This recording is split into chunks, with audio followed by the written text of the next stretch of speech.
We wake up from Election Day and the world looks a little different, more or less hopeful, depending on the horse you backed. But we're still one nation, and the wounds exposed from that bruising presidential race will take years to heal, if that's even possible. As people voted in the North Country yesterday, they talked about that deep anxiety. And even though we have our answer now, those wounds are still fresh. That's today's story of the day.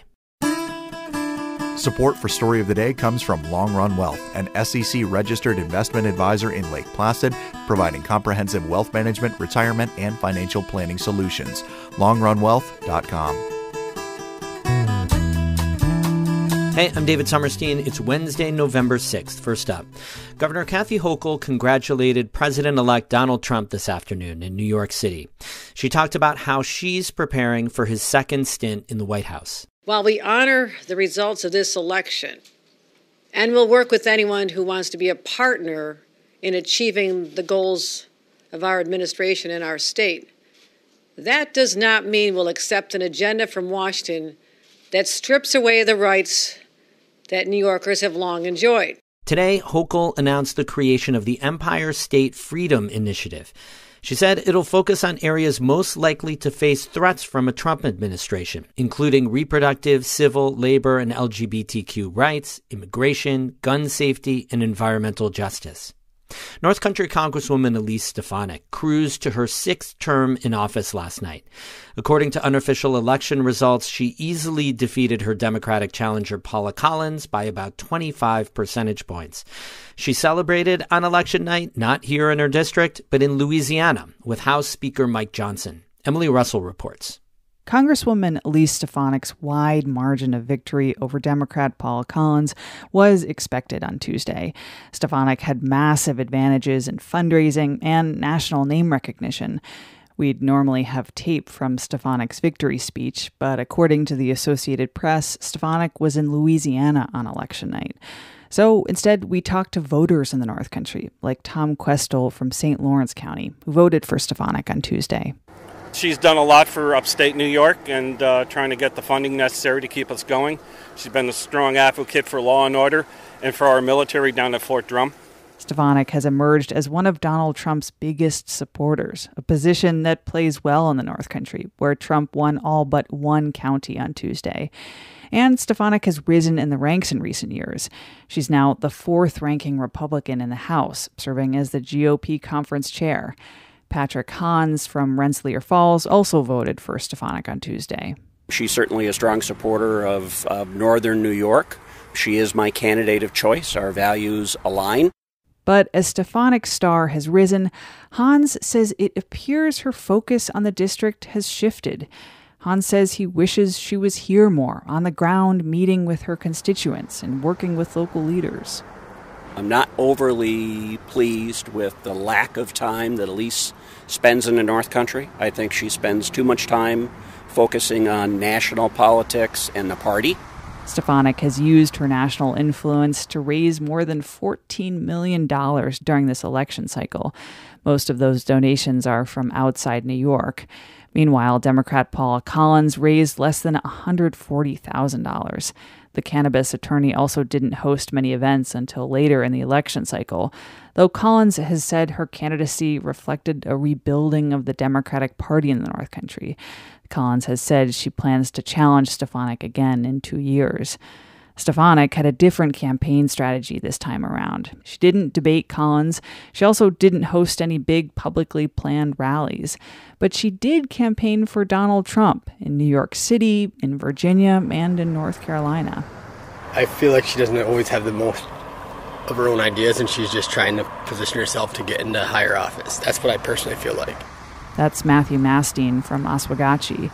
Meanwhile, Mary Lemaire from Rensselaer Falls says her opinion of Stefanik has changed during the Congresswoman's 10 years in office.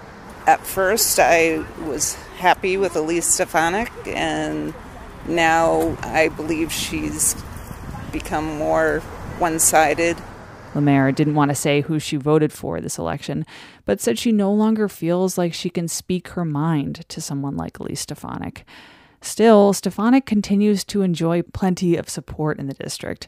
Rick Sermonara, a Republican from Saranac Lake, voted for Stefanik on Tuesday, mainly because of her party affiliation. To be frank, I don't follow day-by-day politics all the time. I just know that I typically vote Republican, and I don't know. I guess she's doing a good job as far as I'm concerned.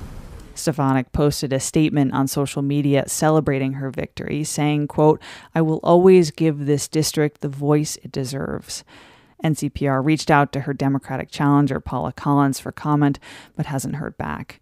With reporting help from Catherine Wheeler, I'm Emily Russell, North Country Public Radio.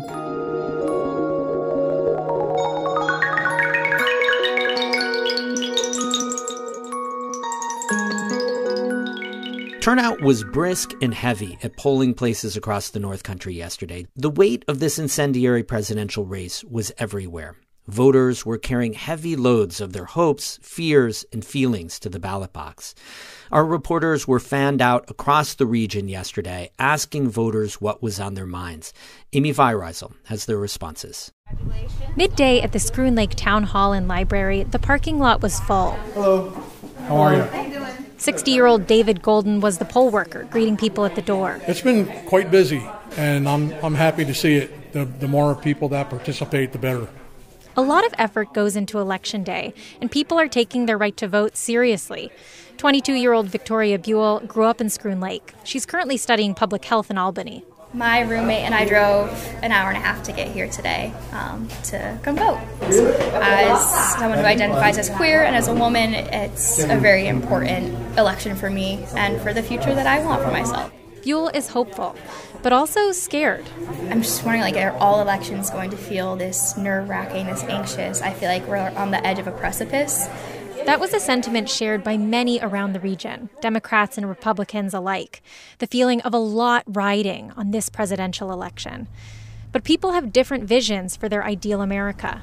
I want the border closed. I want people coming in the right way. And when they do come in, I want them to be true Americans in every sense of the word. Tina Baldwin voted with her sister in Tupper Lake. They wore matching T-shirts with the American flag printed on them. We can't take mass people coming in and taking all the taxpayer money that are for our people. People seem so far apart, said Matthew Mathstein in Ogdensburg. That sense of tension, the us versus them, it really frustrates him. I think a lot of people weren't very political for a long time, and then last, I'd say, almost 10 years now, they got very political and very outspoken, and very few people will talk in a nice, calm manner. They just get very hostile. He says government is supposed to be about compromise, and that people are closer on most issues than they realize. For 90-year-old Sally Prayshaw, her biggest issue is just getting by.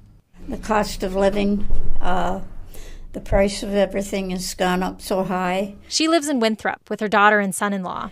And we share expenses, but it's really hard. There was a lot of uncertainty and fear and even sadness for some voters. Kent Egglefield said this election is a low point for him. It's a very sad day for me. I don't think that we're representing our country properly. Egglefield has lived in Elizabethtown his whole life. He says he showed up to vote on state and local races. He didn't vote for a presidential candidate. Because I don't believe either of them are fit to run the country, and it's the lesser of two evils, and I don't want to be part of the problem that put them into the government. I don't know. I don't know what to think anymore.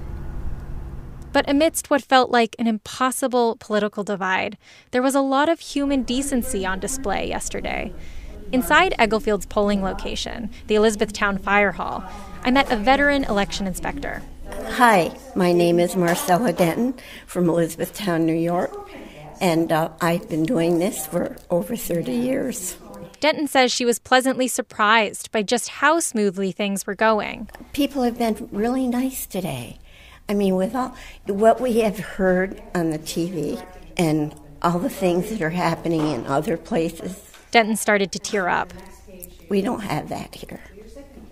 Everybody's been so nice. She said this is a very important election in a world filled with chaos, but she trusts the people in her community. Amy Feiereisel, North Country Public Radio. Emily Russell, Catherine Wheeler, Anna Williams-Bergen, and David Escobar all contributed to this story.